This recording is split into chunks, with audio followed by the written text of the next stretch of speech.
भारत सरकार अपने कहीं न कहीं बहुत बड़े अहंग में है कि मैं तानाशाही का रवैया जो चला रहा हूँ ये हमारा चलता रहेगा। लेकिन हम लोग ग्रामीण क्षेत्र के लोग हैं, हम लोगों ने देखा है कि चूल्हे में आग को रखने के लिए राख से ढक करके रख दिया जाता था और ये उसी राख में से जो चिंगारी निकलेगी ये भारत सरकार के लिए गले की हड्डी बन जाएगी। और निश्चित रूप से किसान आंदोलन को भी इन्होंने इसी तरीके का छोटा आंदोलन समझ करके उसको टालने का प्रयास किया।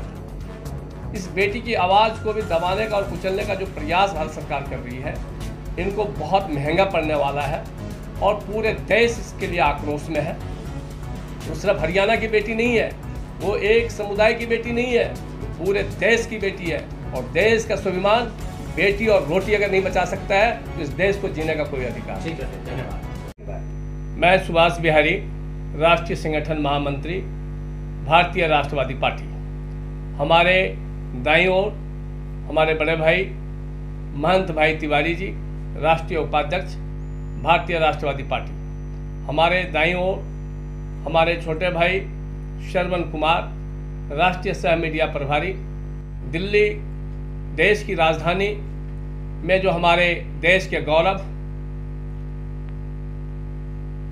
पहलवान खिलाड़ी हमारी बेटी, हमारी बहन आज 12 दिन से धरना स्थल पर बैठी है और अब उससे पहले 3 महीने पूर्व से उनके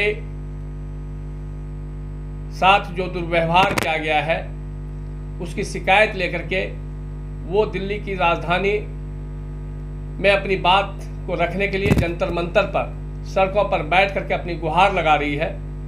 हमारा संदेश है, धर्म जाति का बंधन तोड़ो, भाई से भाई का नाता जोड़ो। और जब भी किसी राष्ट्र का, समाज का, देश का वादा आएगा तो भारतीय राष्ट्रवादी पार्टी बिना भेदभाव का, बिना किसी समझौते का उसके साथ कदम से कदम मिला करके देश के और समाज के लिए लड़ने के लिए तैयार है।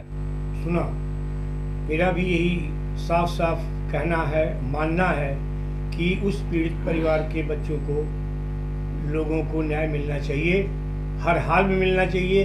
ये वक्त का तकाजा है, चाहे अपराधी कितना ही बड़ा क्यों न हो लेकिन FIR हो गया है तो पहले तो उसको, पुलिस को अरेस्ट करना चाहिए, उससे पूछताछ होनी चाहिए, उसके ऊपर जो क्रिमिनल केसेस लगे हैं उसकी इंक्वायरी होनी चाहिए और फिर जो कुछ होगा वो बाद की बात है। लेकिन सरकार के हस्तक्षेप के बगैर इस तरह के काम हो रहा है, ये ठीक नहीं है। राष्ट्रपति महोदया से मेरी अपील है, वो एक भारत की राष्ट्रपति महोदया महिला हैं, उनको भी इस बात पे संज्ञान लेना चाहिए।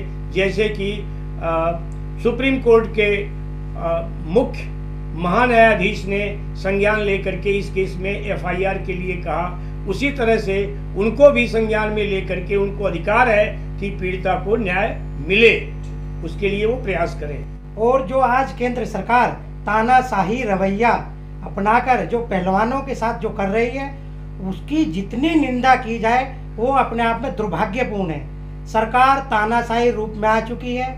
जैसा कि अभी आप दिल्ली से सटे, देश की राजधानी से सटे उत्तर प्रदेश में आप देख लीजिए, उत्तर प्रदेश के मुख्यमंत्री अपराधियों को मिट्टी में मिलाने की बात करते हैं और यहाँ केंद्र सरकार के बीजेपी के, भारतीय जनता पार्टी के सांसद जिन पे पहले से 35 से 36 मुकदमे दर्ज हैं, सुप्रीम कोर्ट के आदेश के बाद 2 मुकदमे उन पे दर्ज हुए महिला पहलवानों के जो शिकायत की थी, लेकिन अभी तक केंद्र सरकार की ओर से कोई उन पे एक्शन नहीं किया गया है, ना ही उनसे कोई जवाब मांगा गया है।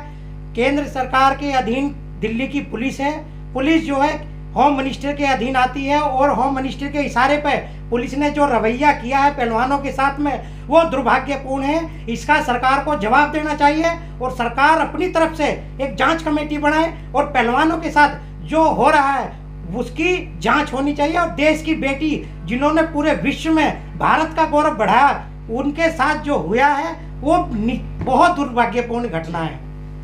देश दुनिया की तमाम बड़ी खबरें जो सीधे आपको जोड़ती हैं हमसे, खबरों की वही तस्वीर, बिना बदले बिना डरे। सब्सक्राइब करें न्यूज़ हेल्पलाइन को और दबाएं